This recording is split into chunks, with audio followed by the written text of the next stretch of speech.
سورۃ النساء کی آیت نمبر 97 سورہ نساء کا 14واں رکوع، 5ویں پارے کا 11واں رکوع۔ اللہ رب العالمین نے ارشاد فرمایا، ان الذین توفاہم الملائکۃ ظالمی انفسہم، وہ لوگ جن کی جان فرشتے نکالتے ہیں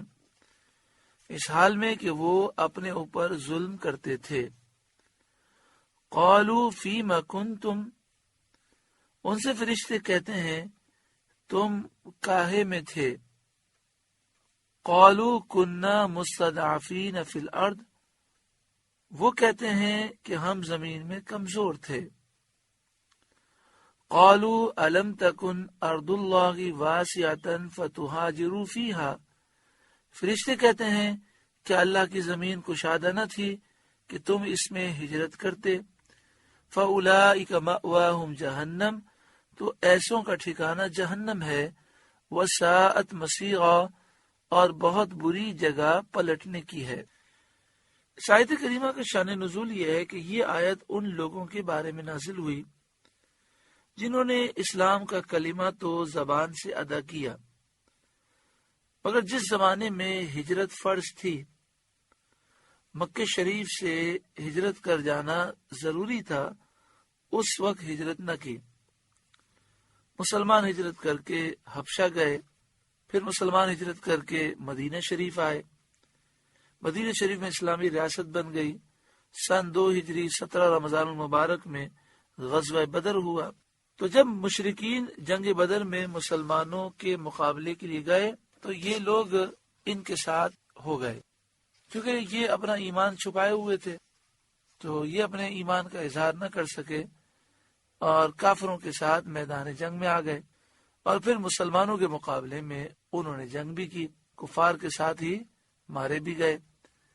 ان کے بارے میں یہ آیت نازل ہوئی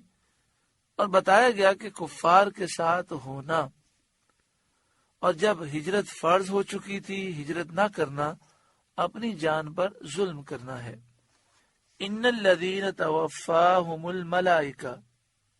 وہ لوگ جن کی جان فرشتے نکالتے ہیں، ظالمی انفسہم، اس حال میں کہ وہ اپنے اوپر ظلم کرتے تھے، یعنی بدر کے میدان میں جب یہ کافروں کے ساتھ مارے گئے تو فرشتے ان کی جان نکال رکھے تھے۔ قالوا فیما کنتم، ان سے فرشتے کہتے ہیں تم کاہے میں تھے، یعنی فرشتوں نے کہا کہ تم یہاں کیسے آ گئے، تم تو مسلمان تھے۔ قالوا کنا مستضعفین فی الارض، تو انہوں نے کہا کہ ہم زمین میں کمزور تھے، ہم مکے میں رہتے تھے، کافروں کے نرغے میں تھے، ہم اسلام کا اظہار نہ کر سکتے تھے۔ جب کافروں نے کہا کہ بدر میں چلو تو ہم ان کو دکھانے کے لیے آ گئے، اور دکھانے کے لیے ہم نے مسلمانوں کے خلاف تلوار بھی اٹھائی، تو یہ سب تو ہم نے مجبوری میں کیا۔ قالو، فرشتوں نے کہا،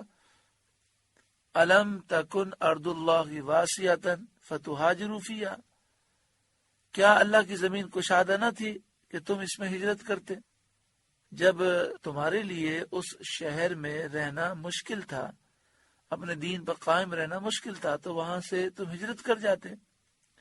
فَأُولَئِكَ مَأْوَاهُمْ جہنم، تو ایسوں کا ٹھکانہ جہنم ہے۔ وَسَاءَتْ مَصِيرًا، اور جہنم بہت بری جگہ ہے پلٹنے کی۔ یہ آیت یہ بتاتی ہے کہ جو شخص کسی شہر میں اپنے دین پر قائم نہ رہ سکتا ہو اور یہ جانے کہ دوسری جگہ جانے سے دینی فرائض وہ ادا کر سکے گا تو اس پر ہجرت واجب ہو جاتی ہے۔ حدیث میں جو شخص اپنے دین کی حفاظت کے لیے ایک جگہ سے دوسری جگہ منتقل ہو، اگرچہ ایک بالش ہی کیوں نہ ہو، اس کے لیے جنت واجب ہوئی، اور اس کو حضرت ابراہیم اور سید عالم صلی اللہ علیہ وآلہ وسلم کی رفاقت میسر ہوگی، یعنی جنت میں وہ حضرت ابراہیم اور پیارے آقا صلی اللہ علیہ وآلہ وسلم کا پڑوسی ہوگا۔ اس حدیث پاک میں فرمایا گیا کہ دین کی حفاظت کے لیے ایک جگہ سے دوسری جگہ منتقل ہو، چاہے ایک بالش، مثلا ایک شخص یہ خیال کرتا ہے کہ میں یہاں بیٹھا ہوا ہوں اور 4 آدمی غلط بات کر رہے ہیں، میری انہیں روکنے کی طاقت نہیں، لیکن ان کی باتیں اگر میرے کان میں گئیں تو ہو سکتا ہے یہ میرے ایمان میں خلل ڈالیں یا میرے دل میں وسوسہ پیدا کریں، تو کوئی شخص اس وقت اس جگہ سے اٹھ جائے اپنے دین کی حفاظت کے لیے، تو یہ بھی بہت بڑے ثواب کا باعث ہے۔ اسی طرح کوئی شخص کسی دکان پہ کام کرتا ہو اور اسے وہاں کام کرنے کے لیے جھوٹ بولنا پڑتا ہو، اگر وہ جھوٹ نہیں بولے گا تو اسے نوکری سے نکال دیا جائے گا، یعنی 2 نمبر مال کو 1 نمبر کہہ کر بیچنا پڑتا ہے، تو اسے چاہیے کہ فوراً وہ ملازمت چھوڑ دے اور وہاں سے چلا جائے۔ یہ بھی ایک طرح سے بہت بڑے ثواب کا باعث ہے، اور انشاءاللہ اللہ تعالیٰ اس سے بہتر روزی عطا فرمائے گا۔ آگے ارشاد فرمایا الا المستضعفین من الرجال والنساء والولدان، مگر وہ جو دبا لیے گئے مرد اور عورتیں اور بچے، یعنی پیچھے یہ بیان کیا گیا کہ جن پر ہجرت فرض تھی اور انہوں نے ہجرت نہیں کی اور وہ اس حال میں مارے گئے، کافروں کی امداد میں وہ لگے ہوئے تھے، تو گناہگار بھی ہوئے اور جہنم ان کا ٹھکانہ ہوا۔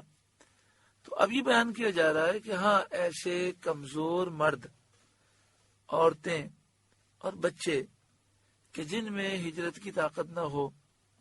یا انہیں کافروں نے جیل میں ڈال دیا ہو، وہ وہاں سے بھاگ نہ سکتے ہوں، لا یستطیعون حیلہ، جنہیں نہ کوئی تدبیر بن پڑے کفر کی زمین سے نکلنے کا